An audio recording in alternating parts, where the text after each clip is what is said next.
had pretty good energy today.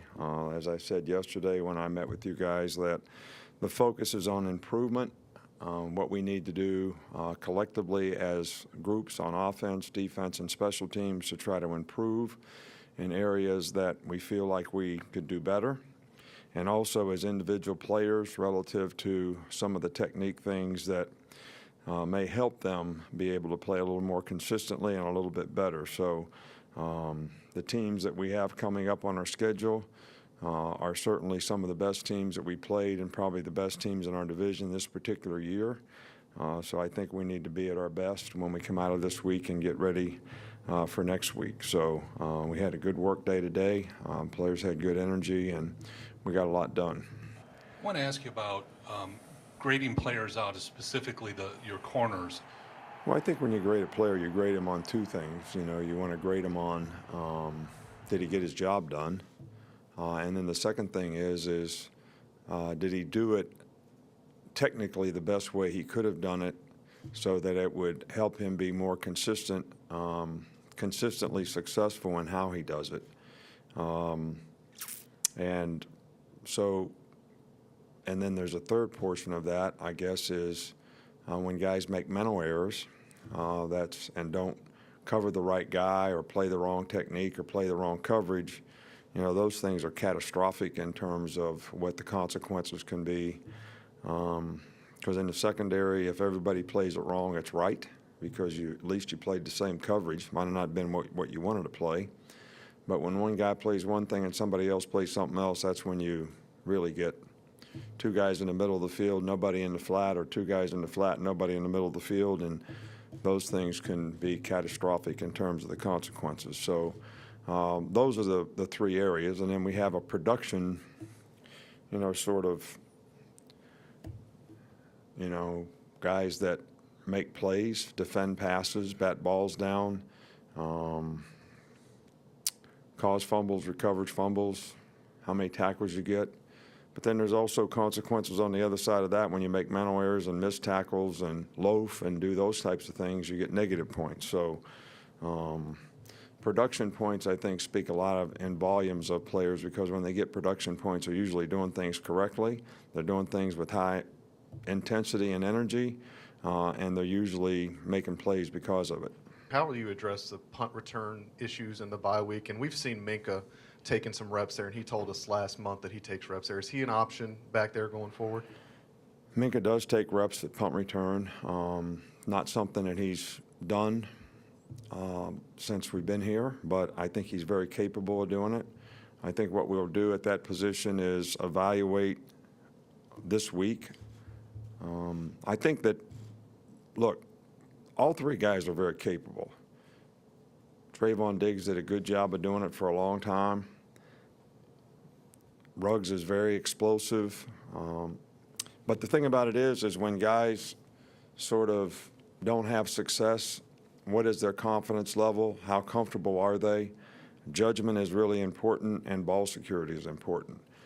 Xavier is very explosive, made a great return in the game on Saturday, but ball security is also very important. So we're going to evaluate that through the course of the week and sort of try to figure out who we feel can do the best job there, and certainly put that person in there to do it when we come to the next game. You've talked a couple times about how good the SEC teams you got remaining on the schedule. Is that, I don't know how much you've studied those teams. I don't know how, the off week. Have you looked at any of those teams? Yeah. Yeah. What is your impression, and how does it help the focus of your guys, knowing that they still got some tough obstacles to overcome? Well, I hope the focus is good. I hope they realize and respect the opponents that they have. I hope they've realized and respected every opponent that we have. And I think that we want the players to take ownership and be responsible to play at a high standard of effort, a high standard of toughness, a high standard of being responsible to do their job.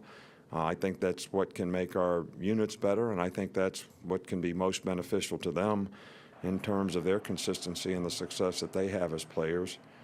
We take this time and look at the last, especially 3 SEC games that we have a little bit. We hadn't looked at those teams that much prior to this, but we always use the bye week to do that. So we're in the process of doing that right now. And each day we give them a little bit of something that's different that we haven't seen all year that they might have to adjust to, so maybe we have a little better understanding of it when the game week comes. Just what have you seen from Mack Wilson this season, especially of late, being in the middle of your dime package on defense? Mack has done a nice job all year long. I think Mack was a guy that we had zeroed in to be this dime guy, the dime Mack, but when we lost the players early on, 3 guys, Rashawn and the 2 outside backers in the Florida State game, we had to move Mack from that position to Buck to take Rashawn's place, which he did for a few weeks. Then Rashawn wasn't 100% right when he came back, so he stayed there for a while. So since we've moved him back to Mack and he's been able to take his repetitions there, he's been very, very productive. He's very athletic. He's a good blitzer. He's a good cover guy. He's got really good instincts. So all these things, I think, can be helpful to us. And he's done a really good job. We saw Darius Cowen for the first time in the season the other day. How's he improved, and what's his future like? Well, I can't really tell you what his future's like. He's worked really hard, given a lot of effort, has been very productive on the scout team. We decided that we would go ahead and play him and coach him and try to develop him because of our situation in outside linebacker. How much he plays and how much he can contribute will be relative to how fast he gets to the point where he can play winning football. And because we're going to play against some teams that will be in regular formations and we'll have to play regular people, we thought that we would need him, especially in this next game coming up against LSU. How has your recruiting schedule changed with a December signing period looking at you? Has it changed at all? Well, first off, it's been something that has been hard to sort of figure out, to be honest with you, because back in the summertime, we tried to figure out through information gathering through prospects, were you going to be an early signing guy? What's your plan? Or will you go till the February signing date like always? And it was very difficult because a lot of players really weren't ready to make a commitment to that. They hadn't decided what they were going to do. So we have worked very hard at recruiting throughout the year. Got a pretty good start on it, I think. But we really have sort of tried to leave it up to each individual prospect, and we haven't tried to put pressure on guys to be early signing guys. We haven't tried to talk guys into waiting until February. So I guess we're playing it by ear with each prospect. So because of the timetable, if we have one, then we want the guy to visit earlier, might want him to visit in the season. Have we had more guys visit this season during the season than in past years? It's been pretty much the same so far. So I don't really see a significant difference in how the recruits themselves are managed in this circumstance. I don't know for sure if high school coaches are trying to maybe get those players to focus on their season and not be as concerned about when they decide where they're going to go. And probably each coach is different. I can't really tell you, but it doesn't seem like there's a big difference in how we recruited in the past from a prospect's standpoint. Nick, since you're an old quarterback, I think it's interesting. You put Jalen back in last year right when he fumbled against USC, did the same thing with Tua. You said it's about confidence. Is it also about seeing how they respond to adversity, but also anything from your background, having been a quarterback, that makes you think they need to get back out there as opposed to another position like a linebacker that makes a mistake or something? Well, I think it's important that you show confidence in players. And just because a guy makes a mistake, I thought the guy played really good driving the ball down the field to get to where we were at the 5-yard line.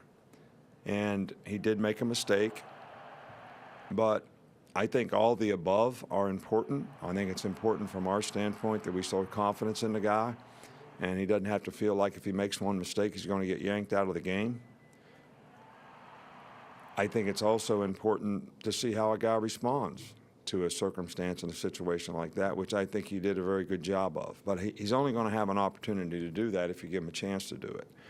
So, he played well in the game, and it's unfortunate that they got a touchdown on an interception and a 100-yard return, but it's a good learning experience for him, and hopefully it won't happen again. This is one of those years where there's only one bye week. Do you think there'd be any good trade-off to make the season a week longer and have 2 bye weeks during the year, or is that a bad trade-off? Well, I think it's going down that road. It seems like everybody wants to have a 14-week season where you have 2 bye weeks. I personally think that making the season longer is not in the best interest of the players. We've played 15 games here 2 years in a row. And that's a lot of football for a college guy to play. It's like Miss Terry tells me all the time, these guys have to go to school, they have a family, they probably have a girlfriend, they have other responsibilities and things that they need to do and take care of, which have a priority. And we just keep making the season longer. We want to add more playoff games. We want to extend the playoff games longer. So the season is really long. So when you play 15 games in a college season, you're basically playing the same as 17 or 18 games relative to the number of times that you have to practice. So if we have bye weeks, we're still going to have to practice, and the players are going to have to practice, because I don't think that college players could take a whole week off and that not have a significant impact on how they perform and how they play.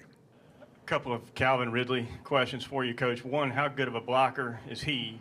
And secondly, how commonly are you seeing defenses cheat a safety in his direction, roll the coverage in his direction, maybe in a way that helps you get the ball to somebody else somewhere else on the field? Well, there are teams that will do that. There are teams that did it. Tennessee did it a couple times in a game. And I think the quarterback has to take the advantage of the opportunity and read that and get to the other receivers, which at times we've done a good job of, and at times we could do better. So, but Calvin plays with toughness. He certainly goes about. He's not the most physical guy in the world because he's not the biggest guy, but he plays with a lot of toughness, and he'll go in there and try to block people and be physical. So we have no issues and problems with the toughness and how physical he tries to play.